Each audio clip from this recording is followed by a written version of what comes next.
আসসালামু আলাইকুম, welcome back to my channel. যেখান থেকে দেখছেন আশা করি সবাই খুব ভালো আছেন। আজকের রেসিপিতে থাকছে কিভাবে রুই মাছ দিয়ে কাবাব বানাবেন, সঙ্গে থাকছে অনেকগুলো ইম্পর্টেন্ট টিপস। তাই আশা করি পুরো ভিডিও জুড়ে আমার সঙ্গে থাকবেন।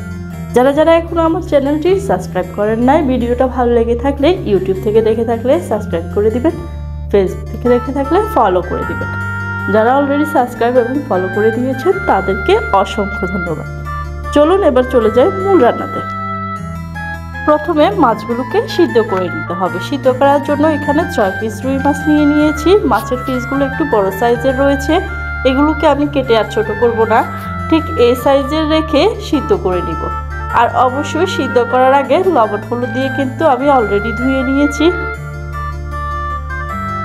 এখানে আমি আগে রুই মাছের পিসগুলো দিয়ে দিচ্ছি, মাছগুলো দিয়ে এরপরে পরিমাণ মতো পানি দিয়ে দিব। পানিটা একটু বেশি করে দিতে হবে যাতে মাছগুলো ভালো করে ডুবে যায়। এরপরে এখানে দিয়ে দিব 1 চা চামচ লবণ এবং 1 চা চামচ হলুদের গুঁড়া।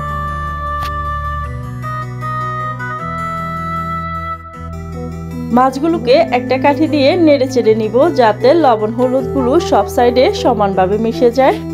এবার চুলার আঁচটা এখন হাইয়ে রেখে দিব। কিছুক্ষণ সিদ্ধ করার পর যখন দেখবেন যে মাছগুলো ভালোভাবে সিদ্ধ হয়েছে, তখন মাছ থেকে পানিগুলো ঝরিয়ে নিব। এবার মাছগুলোকে একটা ট্রের মধ্যে নিয়ে নিব। এবার মাছ থেকে কাঁটাগুলো আলাদা করে নিতে হবে। এরকম বড় রাখার কারণ হচ্ছে তাহলে আর কাঁটা বাছতে বেশি সময় লাগবে না, খুব তাড়াতাড়ি মাছগুলোকে বেছে নেওয়া যাবে। মাছ থেকে কাঁটাগুলো ভালো করে বেছে নেওয়া হয়ে গিয়েছে। এবার ভালো করে মাছগুলোকে মথে নিতে হবে। এটা অনেকটা রুটির আটা যেরকম মথে নিতে হয়, ঠিক ওইভাবে মথে নিলে কিন্তু কাবাব বানানোর সময় কাবাবগুলো আর ভেঙে যাবে না, এগুলো খুব সুন্দর সফট হবে। এখন একটা বাটিতে মশলাগুলো নিয়ে নিব। আর এখানে 1 কেজি রুই মাছের জন্য মশলা দেয়া হচ্ছে। আপনারা ঠিক সেই অনুযায়ী যতটুকু মাছের কাবাব বানাবেন ঠিক ততটুকু অনুযায়ী মশলা দিয়ে দিবেন। এখানে আমি দিয়ে দিচ্ছি 1 চা চামচ কারি পাউডার, 1 চা চামচ ধনিয়ার গুঁড়া, 1 চা চামচ জিরার গুঁড়া, 1 চা চামচ আদা বাটা এবং 1 চা চামচ রসুন বাটা, 1 চা চামচ বিরিয়ানি মশলা। এটা চাইলে আপনারা দিতে পারেন, না হয় স্কিপ করতে পারেন, তবে দিলে কিন্তু খুব সুন্দর একটা ফ্লেভার আসে কাবাবের মধ্যে। আধা চা চামচ গরম মশলা পাউডার। এখন মশলাগুলো দিয়ে ভালো করে মাছের মধ্যে মেখে নিতে হবে। যেহেতু মাছ সিদ্ধ করার সময় লবণ দিয়েছিলাম, এজন্য আমি অল্প করে লবণ দিয়েছি। এখন এখানে আমি আরও 1 চা চামচ লবণ অ্যাড করেছি। এবার ভালো করে মাছের মধ্যে মশলাগুলোকে মেখে নিতে হবে। এখানে আরও দিয়ে দিচ্ছি কিছু ধনিয়া পাতা কুচি এবং 6-7টার মতো কাঁচামরিচ কুচি।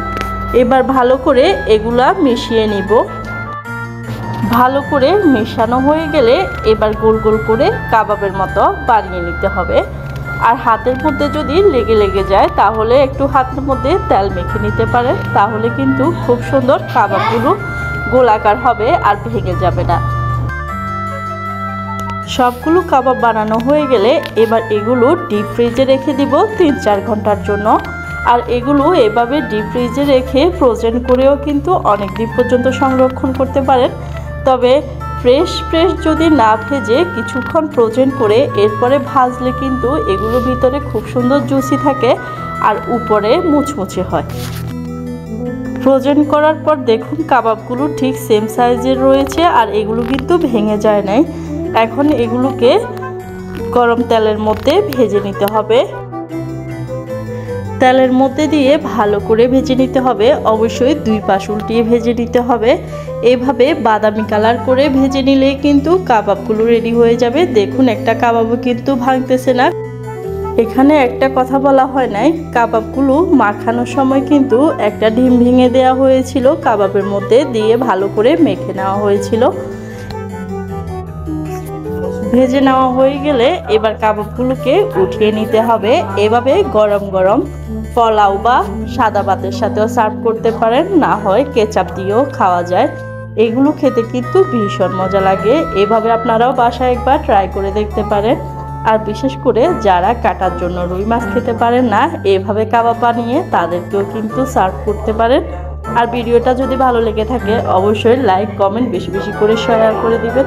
দেখা হবে নেক্সট কোনো রেসিপিতে। ততদিন পর্যন্ত সবাই ভালো থাকবেন, সুস্থ থাকবেন, নিরাপদে থাকবেন। আল্লাহ হাফেজ।